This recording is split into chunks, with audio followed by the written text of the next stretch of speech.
Do our sermon for us.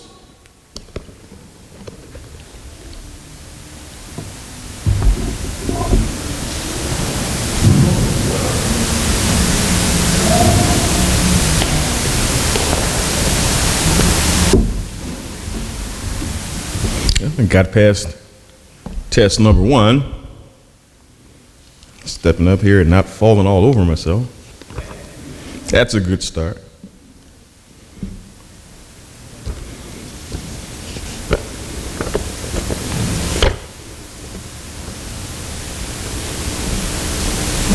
Whenever he starts with the title, you know you're going to be there a while. For those who write those things down, the title on this one is Mothers of the Book. Our example.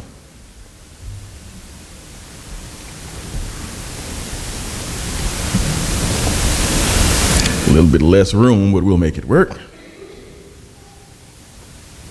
Let's get started. Let's drop anchor right away. Let's go to Luke, the 2nd chapter, the 1st verse.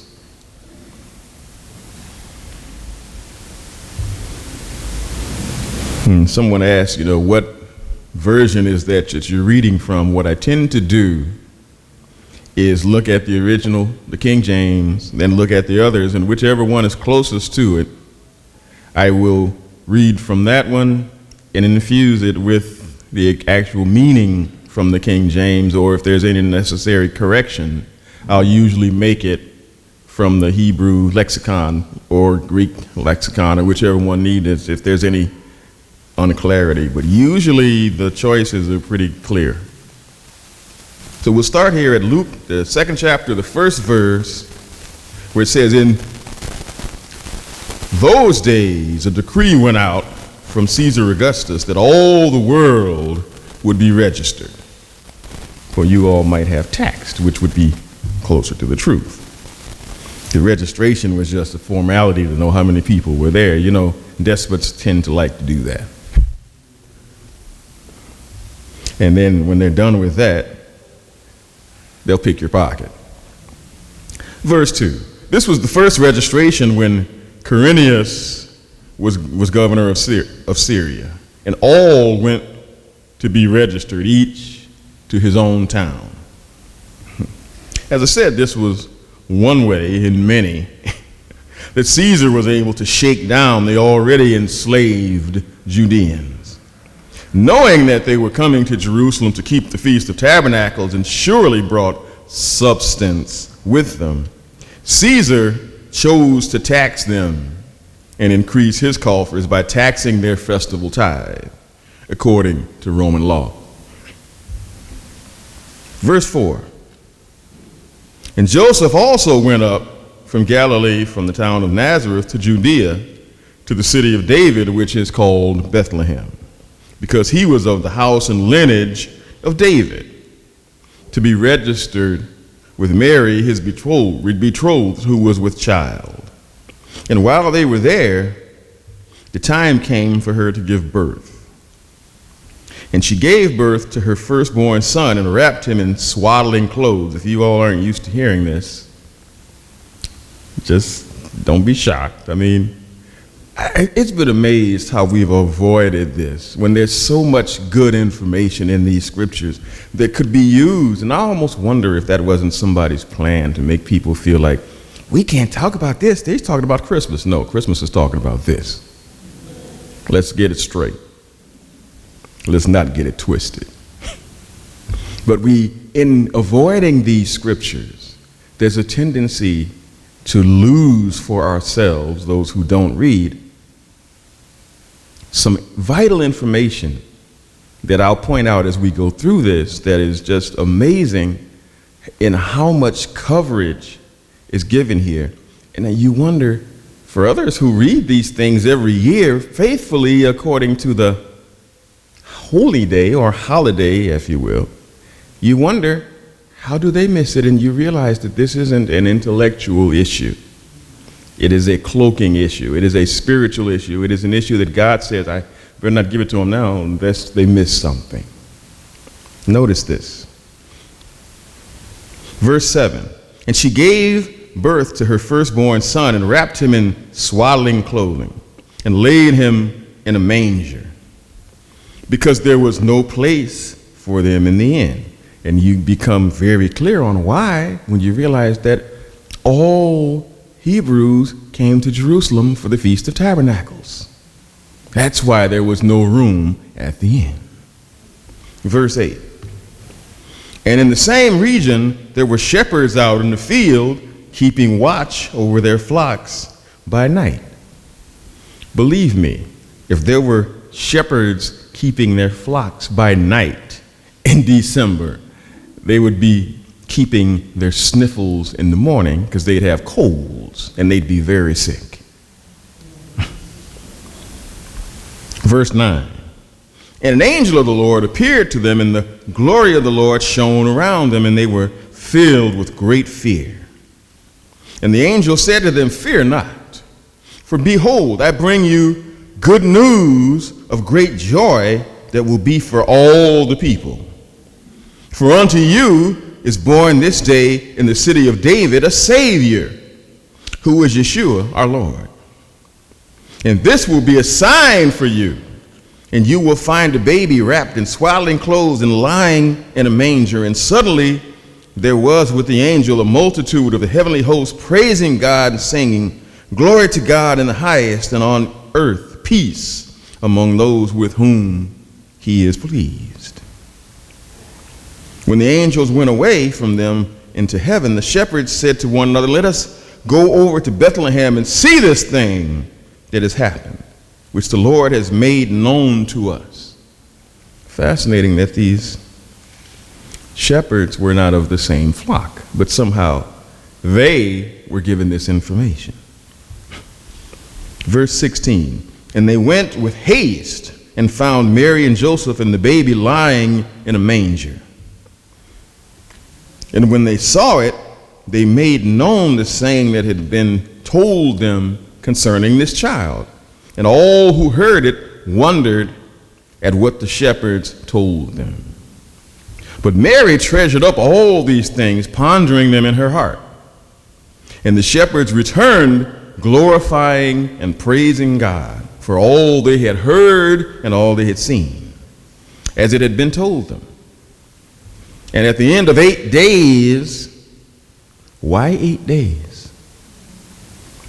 For two reasons. It was Hebrew tradition, and also it was the last great day of the feast. So there were certain symbolic things in play here that how can you read this every year unless it's not for you yet and not get this?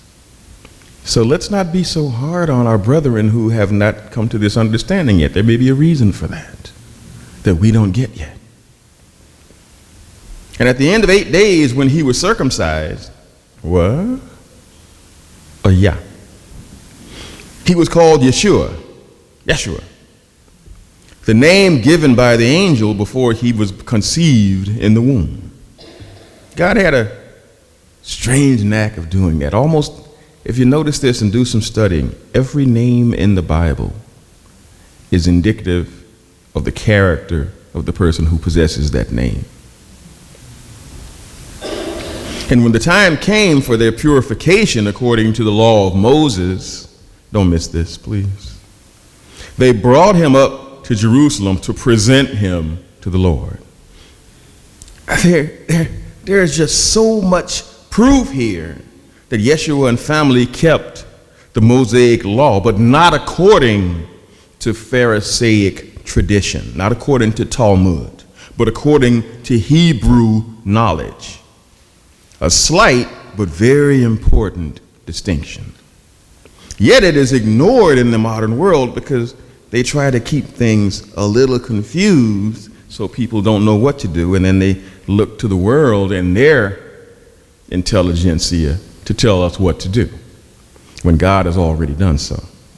And as Yeshua grew, more proof and information came forward. We so seldom read these verses, however, most of the proof of our belief is right here.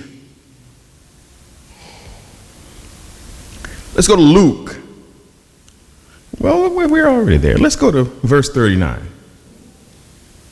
Let's go down to verse 39. it gets interesting here.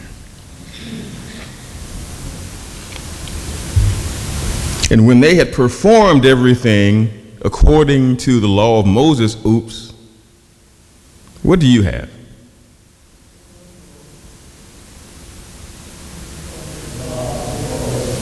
A little bit different, wouldn't you say? Yes. And when they had performed everything according to the law of the Lord, they returned into Galilee, to their own town of Nazareth. Now note that it says that they followed the law of the Lord. A slight difference, as I said, that we might note as well. Also note that they came not from Galilee to Jerusalem, but from Bethlehem, where Mary gave birth. And her time for purification was now just expired. Nor did they go now directly to Galilee. Or if they did, they soon would have had to come right back to Bethlehem, because here the wise men found them 2 years later. So this was no little smart swaddling child. By then he was, let's say little David's size. No longer a little swaddling baby anymore. So some time had passed. But then came a divine warning. And then at that point, they went into Egypt, where they remained until Herod's death. And after they came into the land of Israel, into the parts of Galilee, and dwelt at Nazareth, for which it is at this point called their own city. Verse 40. And the child grew and became strong, filled with wisdom, and the favor of God was upon him. Now his parents went to Jerusalem every year at the feast of Easter. Oops. You see my point here. You understand my point here. It was right there. It's been here for 2,000 years. If you don't get it, there's got to be some other reason for it that we may not get ourselves quite yet. 41.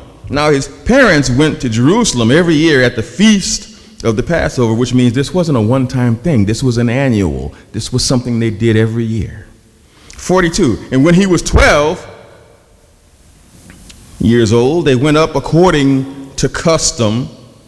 I keep pointing this out to make a point. And when the feast was ended, as they were returning, the boy Yeshua stayed behind in Jerusalem. His parents didn't know it. That's fascinating, that you've got a child that's 12 years old, that you can leave a city and not notice that he's in the cut, that he's not there, and say, don't worry about it, we'll go back and get him later, if it happens that way. But he stayed behind in Jerusalem. His parents did not yet know it. But supposing him to be in the group, they went a day's journey. That's interesting. That shows that they trusted him. That, he'll catch up. Josh, he'll catch us. He'll find us. Supposing him to be in the group, they went a day's journey, but then they began to search for him among their relatives and acquaintances. And when they did not find him, they returned to Jerusalem, searching for him. After 3 days, they found him. They were searching in Jerusalem. Don't just let this wash over you. Deal with it. They're looking for him, and it took 3 days to find him. 3 days. By now, they're freaking out, I would think. I know if Rashida was missing for 3 days, if I wasn't, I know one person who'd be freaking out.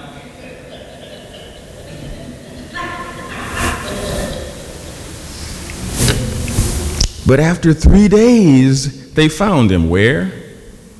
In the temple, sitting among the teachers, listening to them and asking them questions. And all who heard him were amazed at his understanding and his answers. At 12? Whoa. I think back to myself at 12 and wonder if I was sitting among them, how many of them would have smacked me upside my head and told me to shut my stupid, never mind. And when his parents saw him, And they were astonished, and his mother said to him, "Son, why have you treated us so? Behold, your father and I have been searching for you in great distress." And he said to them, "Why were you looking for me? Did you not know that I must be in my father's house?" And they did not understand the saying that he spoke to them.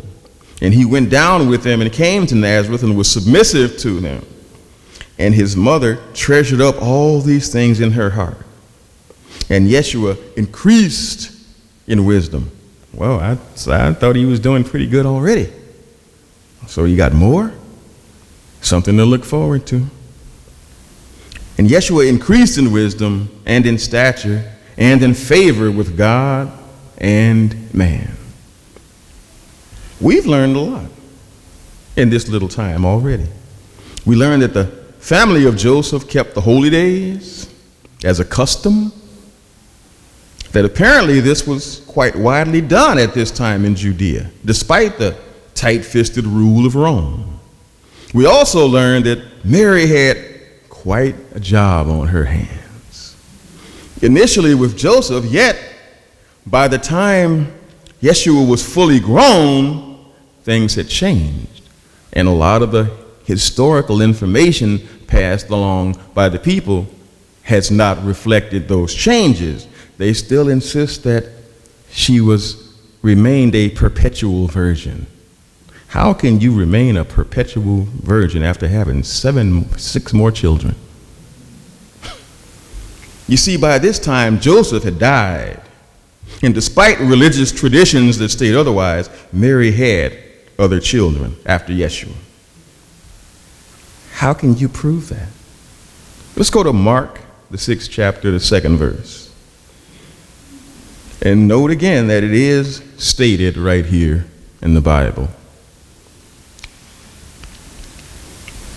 Mark, the 6th chapter, the 2nd verse, where it says, "And on the Sabbath he began to teach in the synagogue.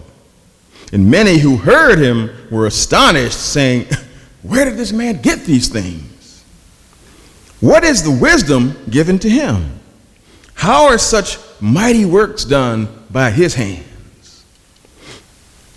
And then came there's always, when you're living on the bottom, if you will, there's always that feeling that, wow, he came from us. How can he possibly be anything? He's one of us. He's living on the bottom like us. So how can he possibly come to anything? Verse 3, "Is not this the carpenter? He's just a worker bee. He just works with his hands. He's not going to amount to much. He's just a Judean like us. What difference does it matter? He's people like us. Is not this the carpenter, the son of Mary, and brother of James, and Joseph, and Judah, and Simon?" There's 4. "And are not his sisters," plural, that's at least 2, possibly more, "with us?" Now you got 7 children here. That doesn't sound like a perpetual virgin to me. Well, we won't go there. Mary had at least 6 other children with Joseph, and along with Yeshua. Now, it was rather common a generation ago. But in any age, 7 children is no easy job. All have different personalities. All have different likes and dislikes. You ever want to find out how hard it is to have 7 kids, have them all sit down at the dinner table at the same time and not like what you just cooked? I see some looks from some folk, but it is what it is. We know what we're talking about. It's not an easy job, especially when one of those is the Son of Almighty God. It had to be tough. It's tough now with just 1 or 2 kids. The state of the world makes it incredibly challenging to raise children. My respect to all mothers who successfully raise children in these morally abased times. Respect is given rather backhandedly to fathers, but we expect that. Mother's Day was there for a long time before Father's ever came up.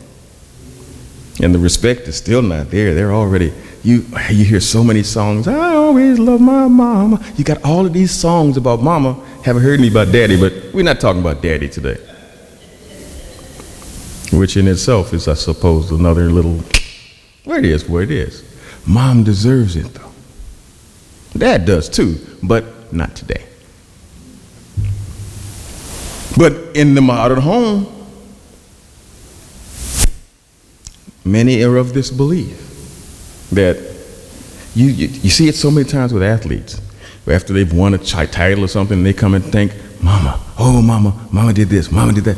Never talk about daddy because, you know, it was the 3rd of September. You know, it's always this other stuff going on about daddy. But in a biblically centered life, both should be respected. Both. But the world doesn't do that. The father doesn't get much. He's kind of a throwaway in the modern world. As a matter of fact, now there's a certain amount of pride forward that you could be a single mother. I even heard a minister, I won't even say his name, went out to the prisons and he talked about how Mary was a single mother.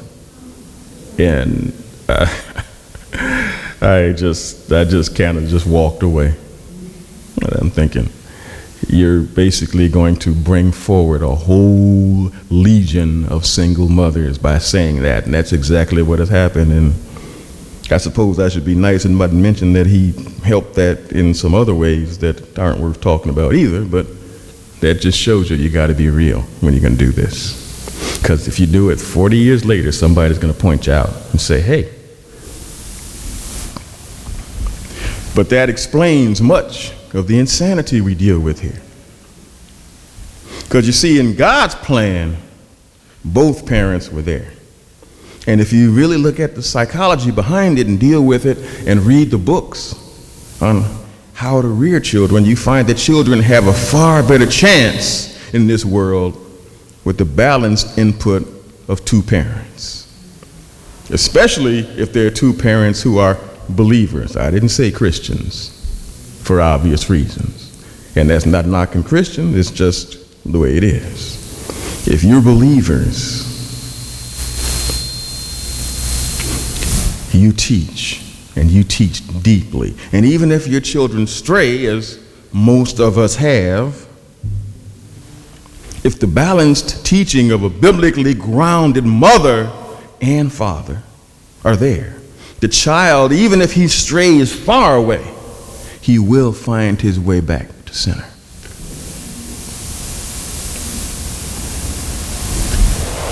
Thus, the centering influence in the child's life is, and this part they're absolutely right about, because dad's got to work, dad's got other stuff going on. No matter what happens, even if mom does work, guess what? Guess who's got to do most of the work in terms with the kids? Is it right? No, but it is what it is. But they are wired from the beginning to do this. They're specially wired for this. Not saying dad he has his own wiring. He has his own job. And some of us neglect it horribly. But it is. Somewhere on the line, we figure it out. But mom does have the bigger influence. And if I didn't, the title is Mothers of the Book, Our Example. But you see, Mary is in some circles given a rank that is far beyond that which is correct biblically. But this in no way diminishes the true stature of the mother of the Son of God. Her place in history is assured, and her future in the kingdom of God is assured as well. Now, The more we study and the more we see these things, the more we come to the realization that she had to be an amazing woman to deal with all these children and keep. Once one child starts to rise up and show a little promise, the others tend to get a little testy. And you got to deal with that along with everything else. But somehow she found the balance and made it work. Now, if you will turn to Exodus, the 2nd chapter, we'll find another mother who went through it for her son. There are great examples here. We just have to find them, and they're not hard. Exodus, the 2nd chapter, the 1st verse, where it says, "Now a man from the house of Levi went and took as his wife a Levite woman. The woman conceived and bore a son, and when she saw that he was a fine child, she hid him for 3 months." Now hold your finger right there. If you recall in studying in the 1st chapter of Exodus, and I'm sure we have at some point, we learned that Pharaoh initially decreed that all Egyptian midwives were to kill the male offspring of the Hebrew women. In making that demand, there was no request.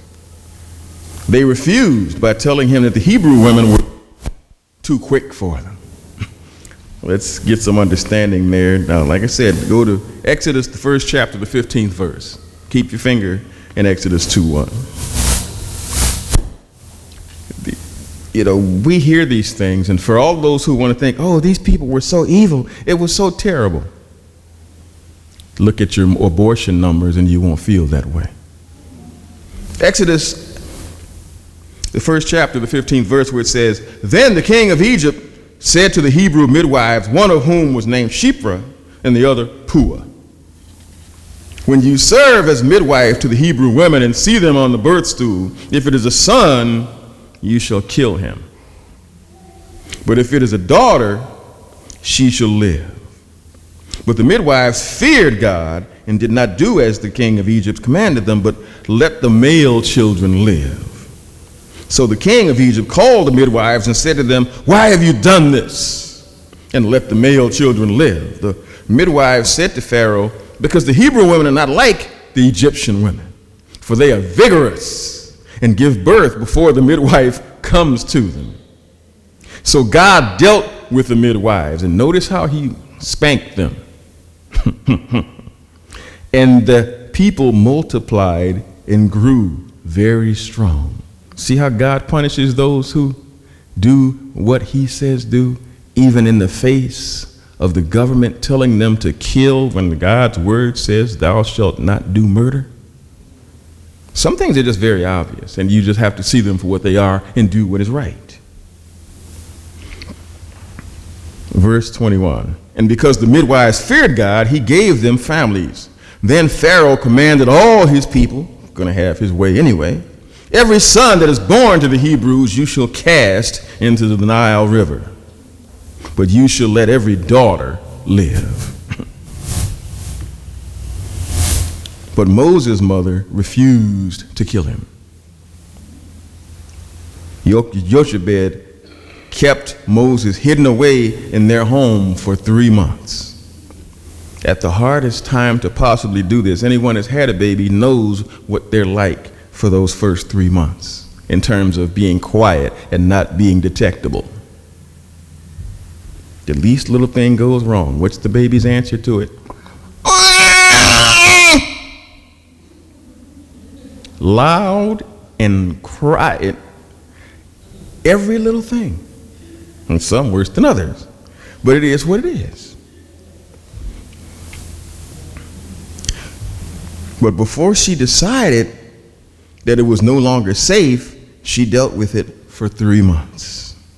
Now imagine that now. For 3 months, this woman kept a baby that would have caused her and her husband to be put to death had the child been detected by the Egyptian sentinels.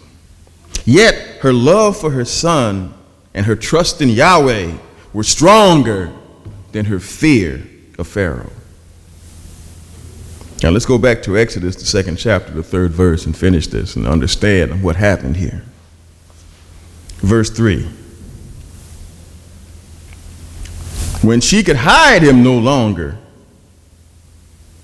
she took for him a basket made of bulrushes and daubed it with bitumen and pitch.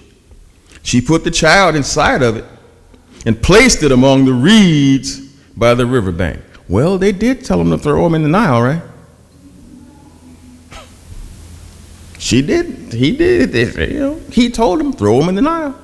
She did. Verse 4. And his sister stood at a distance to know what would be done to him. Now, the daughter of Pharaoh came down to bathe at the river, while her young women walked beside the river.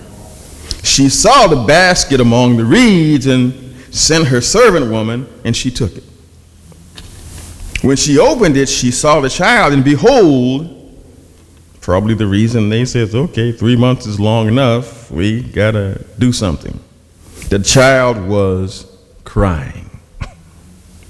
She took pity on him and said, this is one of the Hebrews' children. Now many have wondered through the years how Pharaoh's daughter knew that Moses was a Hebrew child. We that don't study history much probably don't have any ideas, but those who did have thrown a few out there, and they make sense to me. He may have been swaddled in a blanket woven in the Hebrew design. Each tribe had a flag of sorts, and usually when they had blankets or things made, they were made with a weave, a special weave that identified them as being from that tribe. So there was probably a blanket there to swaddle him that was in that Hebrew design, or it could have been the fact that being a Hebrew, after 8 days, what happens to a Hebrew child after 8 days? They're circumcised. Back in these days, the Egyptians did not circumcise. So if you saw a child circumcised, the first thing you would figure is, he's a Hebrew. However, she surmised it, which we don't know how. She did know that he was Hebrew. Perhaps she wasn't, but I'm thinking maybe she wasn't in agreement with her father's mendacity and decided, I'm going to save this child. And God knew that she was kind of rebellious and put the one that would pull Pharaoh down right in his own home. That's how God does it. That's how God does it. In the planning of Yahweh and the shrewdness of Jochebed and Miriam, notice what happened. Verse 7. Then his sister said to Pharaoh's daughter, shall I go and call you a nurse? A nurse from the Hebrew women to nurse the child for you? And Pharaoh's daughter said to her, go. So the girl went and called the child's mother. And Pharaoh's daughter said to her, take this child away and nurse him for me, and I will give you wages. Whoa. You're going to get paid to nurse your own child. So the woman took the child and nursed him, and when the child grew older, she brought him to Pharaoh's daughter, and he became her son, which put him right in the house with Pharaoh. If you ever want an enemy, you don't want someone that lived in your house for 8 years. They know everything about you. And that's what happened. She named him Moses because she said, I drew him out of water, just as Dad told him to throw him in. Now that was taking a chance, but that's the character that God demands when he wants a work done. And this is the character that we will require when God's work will be done again in the future. Some of us may be going through something right now that requires us to cast off our fears and fall before God in faith. You see, Yahweh knew that in order for Moses to wind up with the level of education and social positioning necessary to free the Hebrews, the man had to come from good stock. And he had to be positioned where he would be safe from the self-genocide that Pharaoh had ordered upon the Hebrew mothers for their sons. And this required a woman of courage, a woman of character, a woman of shrewdness, and Jochebed fit the bill perfectly. And he knew that any son who came from her will have to be strong as well as shrewd, because that was going to be what was needed for what was to come, the freeing of the Hebrews from the enslavement of the Egyptian Pharaoh. But the focus right now here is not on Moses, but on the selfless act of Jochebed. Yet, this is what a mother will do. This is what a mother will do for her children in any culture. And they usually, when it comes up even now, they don't know how to deal with it. I laughed a couple of weeks ago in Baltimore when Toya Graham went to the store and came across her 16-year-old son dressed in black like a ninja with a mask over his head and holding a brick, poised to throw it at the police. An act that in Baltimore could have led to that death sentence that seems to be so prevalent among our young black men in this age, crossing the police. You can get shot in the back 8 times for that. Miss Graham saw him and saw how he was dressed and knew that he probably planned to do some, not only brick throwing, but probably later on, a little looting. Miss Graham became incensed and was nationally filmed beating the boy and forcing him to go back home. Now, the press are divided between calling her Mother of the Year and saying, "Oh, she beat her child. She's terrible. She should be put in jail." No. All I got to say to them is when your child goes downtown with a brick or gun and decides that he's going to go and run up against the police, what would you do? That's the question you have to ask yourself. And most of them that were saying those things will never have to say it anyway, because if their kids go downtown, they're going down with what I will call the complexion for the protection. Mr. Mooney, thank you. Here's what it is. It is truth. That's all we bring from here, truth. Of course, like I said, if he had the protection and he had the complexion for the protection, it wouldn't have been a problem anyway. But until you've come to that situation where you don't have that protection, you have to protect your child the only way you know how. And if the only way that you can grab a 16-year-old child is to smack him up, you got to do that. She didn't kill him. He survived. And the interviews that came afterward, they all wanted to come and see, well, what kind of black woman too? And then when they found out she had 6 other kids and doesn't have a husband, oh my goodness. Character. Now all of a sudden you don't hear anything anymore. Wow, a black woman with character? Don't surprise me, but the press, I can see where they might be a little, not attacking the press. Oh, yes, I am. But they deserve it. It's what it is. But as she said, that's my only son. And at the end of the day, I don't want him to be Freddie Gray. Graham said, but to stand up there and vandalize police officers, that's not justice. Here's someone, goodness, 6 illegitimate children, and she has character? The world's a weird place, ain't it?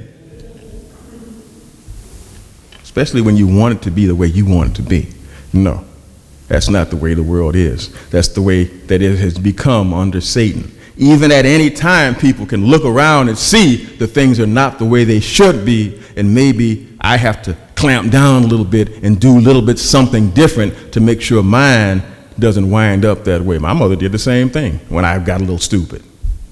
Wound up with somebody that had some stuff. We wound up in jail. I picked up the phone and called, Mom, I'm in jail. She says, who were you with? I gave her a name.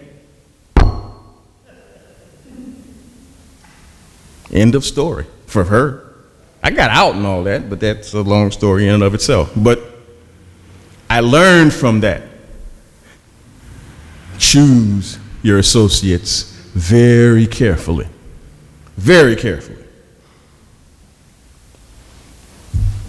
That was, I guess my mother was thinking about a story my grandmother told me once. She said, I'm not going to let him go through that after all I went through to get him here. I remember my grandmother telling me of how my mother fought with the doctors and nurses to keep trying to revive me when I was born, not breathing, stillborn. Were it not for that act of courage and the grace of God, I might not be standing here right now. Yet we live in an age where instead of fighting for me, where's the forceps? Kill him. Anybody that's had an abortion knows what those forceps are for. So I try to be nice. Just kind of be, there's young people here. Don't have to get too graphic. But we live in an age where we throw our children away regularly. Records show that since its inception, there have been nearly 53 million abortions performed in the United States since the first records were kept back in 1922. 1922. Just in case the purchased press had you thinking that all of this started in 2008 or so. Yet, this is the ungodly world we live in. An ungodly world that we've lived in far longer than for those who want to say it started in the 60s, the 1860s maybe, or maybe 1760s. It's been going on since Adam. But you see, parenting is a dying art. Children are aborted, abandoned at police stations, fire stations, and now that's the law. If you decide you don't want the child, you've got a week. You can just take the child, throw it in the blanket, leave it at the police station, and they'll just turn it over to somebody else. DCFS, poor kids. And that's the law. All because they were conceived at an inconvenient time. Gee, I was going to college. I can't finish college. Oh, wow, I just started a job. And then you hear, oh, this is my body. This is my body. I can do what I want. I have the right to choose. You had the right to choose when he said, hey, baby. That was the time to cross your legs and say, no. That's a choice, isn't it? That's a choice, isn't it? Come on. It's a choice. Don't get all, oh, no, he's getting all, I'm not getting all moral. God did that for me. Not me. Don't blame it on me. I'm not that smart. I didn't come up with this. Oh, he was conceived at an inconvenient time. It wasn't inconvenient last night while you were hollering. We live in a world that is just as was said earlier and was predicted in 2 Timothy, the 3rd chapter, the 1st verse. 2 Timothy, the 3rd chapter, the 1st verse, where it says, know this also, that in the last days grievous times will be at hand. For men will be self-lovers, money lovers, boasters, proud, blasphemers, disobedient to parents, unthankful, unholy, without natural affection, unyielding, false accusers, without self-control. I didn't say it. Right there. Despisers of good, traitors, reckless, puffed up. I'm all that in the baggage. Oh. Puffed up, lovers of pleasure rather than lovers of God, having a form of godliness but denying the power of it. Even turn away from these.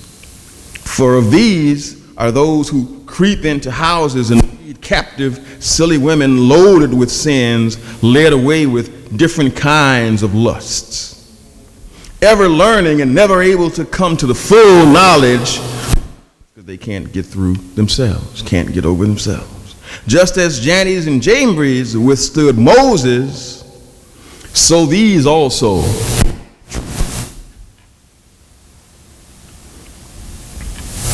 men of corrupt mind reprobate concerning the faith. But they shall proceed no further, for their foolishness shall be plain to all, as theirs also became. You see, truth is resisted in this age. This is a world that's falling apart, and it takes strong families of believers to resist this onslaught. This onslaught of sin that tears at the fabric of our society. Calling it out and railing against it may be cathartic, and it may make us feel good and make us feel somehow that we're above it. But I'm here telling you, we're not. Even if it's next door, we still have to deal with it. Even if it's around the corner, somewhere down the line, you're going to come to face with it. We're not above it. We're right in the middle of it, and I think that's intentional. We are spread out as seeds in a world that needs God's love and his people's guided influence. If that can't happen, it's not going to get any better. Don't look for it to. As I believe I said last time I was here anyway, the sin has engulfed us. It starts at the White House and is dripped down to the outhouse. And always was that way. It didn't just start in 2008, despite what some say. This is not new. We're told by the society that this is new, but it's not. We need to know that it's not and recognize that it's not, and know where it started. It started with Adam and Eve. Year one of history, man's history. But we always have to understand that we have help, sometimes in places we may not expect it. What did God say in 1 Kings, 19th chapter, the 18th verse?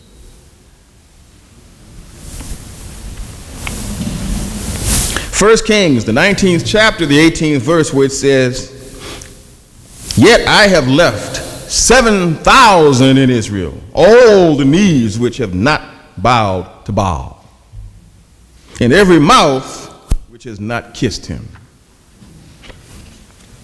And the Apostle Paul had that scripture in mind when he declared it in Romans, the 11th chapter, the 4th verse. Romans, the 11th chapter, the 4th verse, where it says, "But what is God's reply to him? I have kept for myself 7,000 men who have not bowed the knee to Baal. So too at this present time there is a remnant chosen by grace." We are all called and then chosen. But so many over the years have fallen away and given in to the world. We can't waste our election condemning them. We have to do what we are called to do to make the world a better place, one person at a time.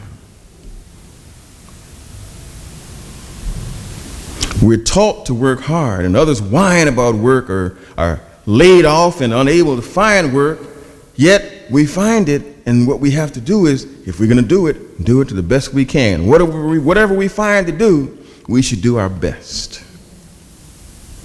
Next time we want to slack off at work, I want you to think about Elgin Staples. Anybody ever heard of Elgin Staples?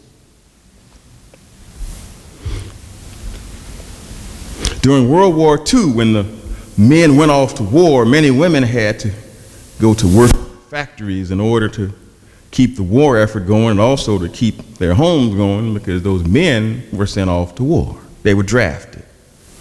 Anna Staples was one such worker. In 1942, a young soldier, Elgin Staples, was drafted and in the course of war was swept off the deck of the USS Astoria in the Battle of Savo Island in World War II. Wounded in both legs, he was kept afloat by a narrow life belt. Rescued eventually by a passing destroyer, while he floated on the top of the ocean, all he could see was that little life belt around his waist, that life belt that saved his life. He saw that it had been manufactured by Firestone Tire and Rubber Company. He also noticed that the life belt had a registration number.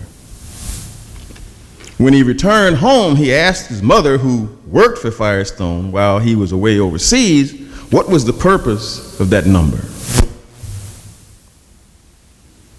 She said the company insisted each inspector, they inspected every life belt that was sent out, because these things were going to be floating people on top of the ocean.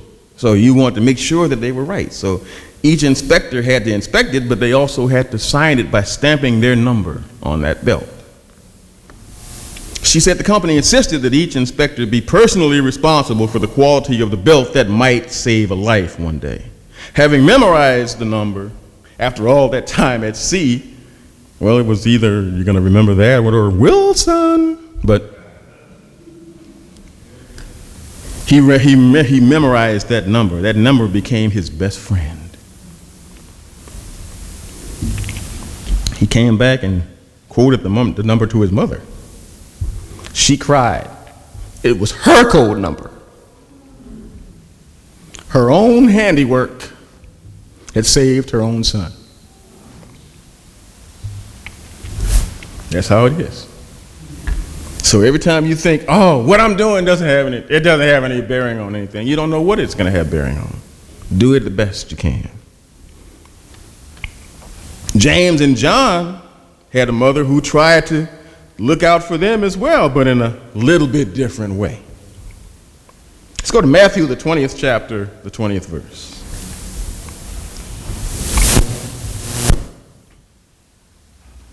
Matthew, the 20th chapter, the 20th verse, where it says, Then the mother of the sons of Zebedee came up to him with her sons, and kneeling before him, she asked him for something. Talking about Yeshua. And he said to her, What do you want? She said to him, Say that these two sons of mine are to sit at your right hand and at your left in the kingdom. Yeshua answered, You do not know what you're asking. Are you able to drink the cup that I am to drink? And they said to him, We are able. Ask the Hebrews about saying, This we will do. They said to him, We are able. He said to them, You will drink my cup, but to sit at my right hand and at my left is not mine to grant, but it is for those for whom it has been prepared from my Father. The wish was, however, regarded, but I suppose you could say it was. You see, in 43 AD, James was beheaded. His brother John was given two tasks. Let's go to John, the 19th chapter, the 25th verse. John, the 19th chapter, the 25th verse, where it says, But standing by the stake of Yeshua were his mother and his mother's sister. The mother's sister mentioned here is Salome, the mother of James and John. Finally being allowed to see the cup he and eventually her sons would drink of before the glory to come.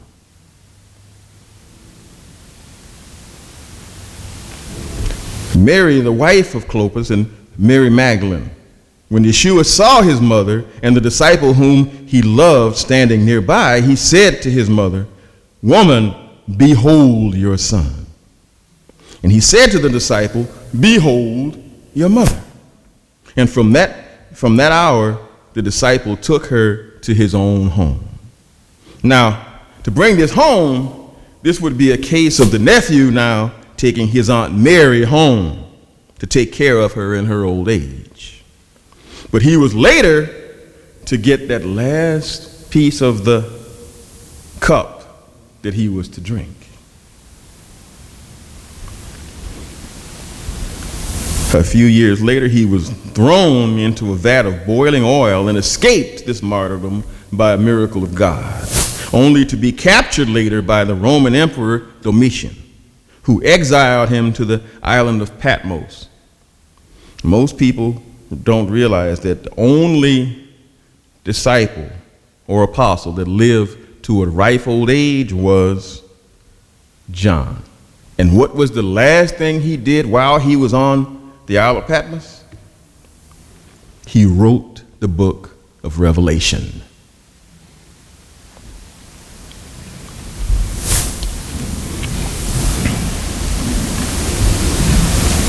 Was that because his mother asked for special treatment? Oh, I don't know, maybe. I'm thinking that they got special treatment, and it's for sure they'll make it into the kingdom. So they may not be at his right and left hand, but they will be in the area. So the request was granted, but it's not in the parameter that she asked for it. But you see, mothers have been involved in the most amazing events in biblical history, and there's a reason and a template to follow. Many don't, but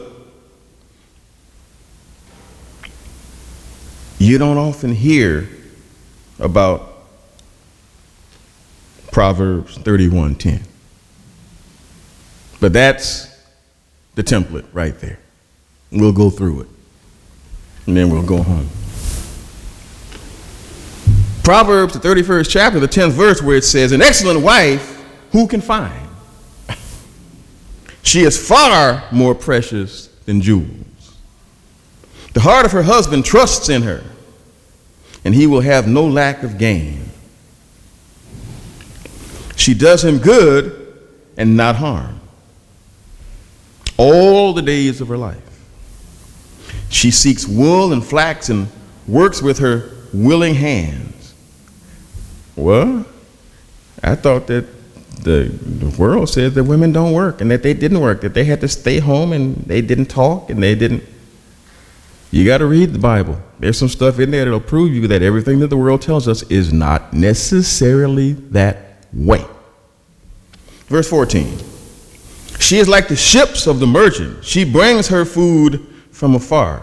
How could you bring it from afar unless you travel far to get it? "She rises up while it is yet night and provides food for her household and portions for her maidens." Back in those days, she didn't get up and go to Jewel, okay? You had either a garden growing, or you had people out there growing it for you. You had animals that you had to take care of, or someone that you hired took care of them for you in your house. Every home was basically a small business of its own. Consider this, verse 16. She considers a field and buys it. With the fruit of her own hands, she plants a vineyard. She dresses herself with strength and makes her arms strong. She perceives that her merchandise is profitable. In other words, not only does she do all of this, she's got a pretty good head about what her place is in this. Not haughty to the point of I'm all that, but to say, hey, I can do this. Her lamp does not go out at night. She puts her hands to the distaff, that's a sewing machine for those who don't get it, and her hands hold the spindle. How many women here know? Raise your hands. How many know how to use a sewing machine? Wow. Wow. I'm not even going to say how many hands went up. I'm just going to say, well, I won't embarrass anybody, but it's what it is. She puts her hands to the distaff, and her hands hold her spindle. She opens her hand to the poor and reaches out her hands to the needy. How can you do that if you don't have something of your own? She is not afraid of snow for her household, for all her household are clothed in scarlet. In other words, they were well dressed, and she probably made the clothes. She made bed coverings for herself. Her clothing is fine linen and purple.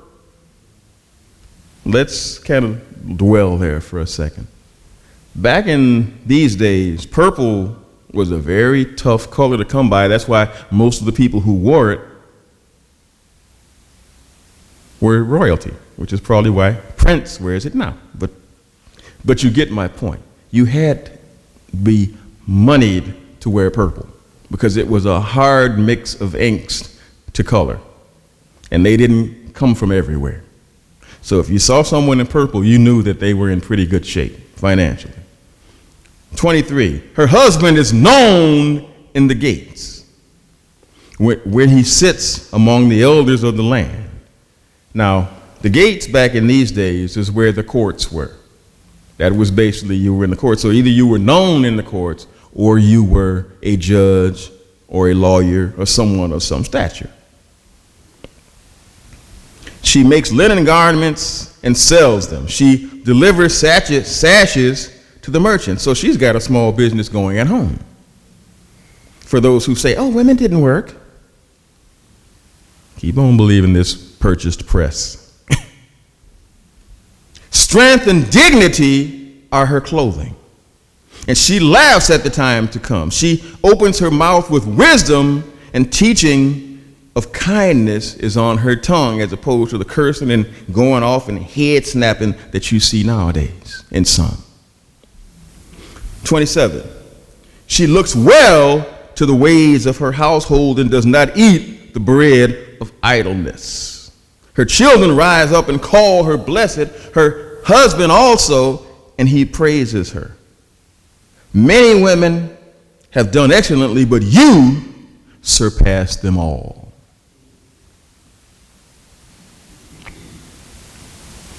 Charm is deceitful, and some think that that's all you have to be. And beauty is vain, and some forget that even beauty ages. But a woman who fears the Lord is to be praised. Give her of the fruit of her hands, and let her work praise, and let her works praise her in the gates. The bottom line, a woman who fears and obeys God should be celebrated. For if a woman is sincere in her fear and obedience to God, she will strive to emulate this woman of virtue in Proverbs 31. And if she does this, she will have no problems navigating with grace through this ungodly world. For she will not only know the ways of God, but be able and willing to teach her children these ways and make sure that they stick with them. Imagine if all mothers and fathers did this. How different the world would be today. With these thoughts in mind, I say to all of you, Happy Mother's Day. God bless you all.